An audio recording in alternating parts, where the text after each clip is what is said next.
শেষ, সমাপ্তি। আকাশি সাদা জার্সিটাকে বিদায় বললেন আর্জেন্টাইন কিংবদন্তি। কারো চোখে বড় নাচের খেলোয়াড়, আবার কারো চোখে মেসির সফলতার তল, কারো চোখে তিনি সাইলেন্ট, কারো চোখে তিনি বিপদে ঢেলে পড়া দলের পিলার।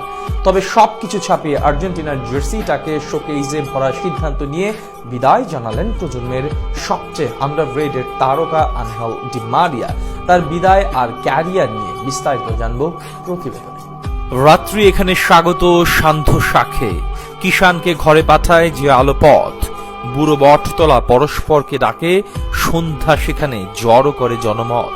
সুকান্ত ভট্টাচার্যের এই কবিতা চিরদিনের কবিতা, দুঃখের বিদায়ের। সেই বিদায়ের সুর এখন আর্জেন্টাইন সমর্থকদের মনে। বিদায় নিচ্ছেন আনহেল ডি মারিয়া। অবশ্য বাংলা উচ্চারণটা আনহেল, ইংরেজিদের নামের বানানে এঞ্জেল, অনেকে উচ্চারণ করেন অ্যাঞ্জেল নামেই। ডি মারিয়া অ্যাঞ্জেল রূপে হাজির হন বারবার, কখনো মেসির দুঃখে হাজির হন অ্যাঞ্জেল রূপে, কখনো মেটান রোনালদোর আবদার, কখনো আবার পাশে থাকেন নেইমার এমবাপ্পেদের।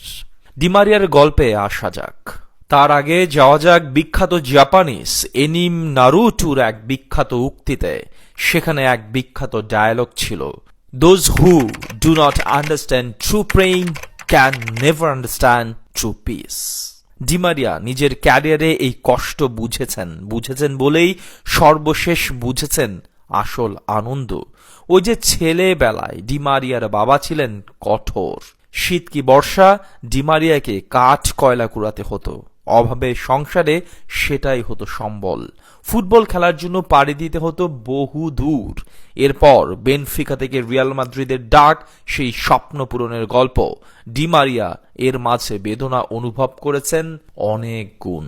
তবে সবচেয়ে বড় বেদনা ডি মারিয়া বোধ করেছেন ২৬ বছর বয়সে। ২০১৪ সালে ছিলেন দলের অন্যতম সেরা খেলোয়াড়, অথচ সেই বিশ্বকাপের ফাইনাল খেলা হয়নি তার।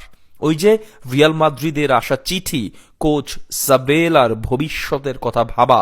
ড্রেসিং রুমে ডি মারিয়া দেখলেন দলের হার, কাঁদলেন অঝরে। মনে হচ্ছিল পায়ের নিচে সরে যাচ্ছে মাটি, জীবন হয়ে যাচ্ছে শেষ।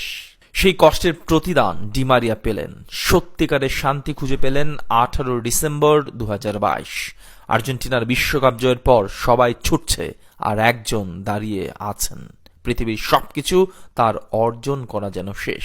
চোখ তার আনন্দে ছলছল, নিজেকে যেন দেখতে পারছেন স্বপ্নের সর্বোচ্চ সিঁড়িতে।